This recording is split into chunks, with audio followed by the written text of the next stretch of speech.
কলকাতার আর.জি. কর medical college হাসপাতালে নারী চিকিৎসক ধর্ষণ ও হত্যা মামলার রায়ে ভুক্তভোগীর পরিবার খুশি হয়নি, অসন্তুষ্ট রয়েছে রাজনৈতিক দলসহ নানা মহলেও। আজ মঙ্গলবার রায়ের বিরুদ্ধে কলকাতার প্রতিবাদ মিছিলেও আয়োজন করা হয়। গতকাল সোমবার চাঞ্চল্যকর ওই মামলার রায়ে দোষী সাব্যস্ত সিভিক ভলান্টিয়ার সঞ্জয় রায়কে আমৃত্যু কারাদণ্ড দেন আদালত। সঞ্জয় রায়ের 50,000 টাকা জরিমানা করা হয়।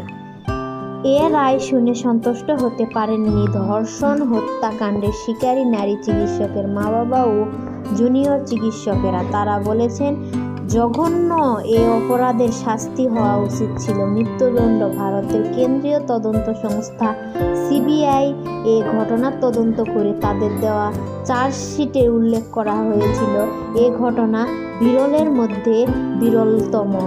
এ দাবি নিয়ে গতকাল বিকেলেই জুনিয়র চিকিৎসক ও অভয়া মঞ্চ শিয়ালদহের আদালত চত্বর থেকে প্রতিবাদ মিছিল করে মৌলালি পর্যন্ত যায়। দাবি তুলে এ হত্যাকাণ্ডের নেপথ্য দোষী ব্যক্তিদের বিরুদ্ধে অতিরিক্ত চার্জশিট দিতে হবে সিবিআইকে।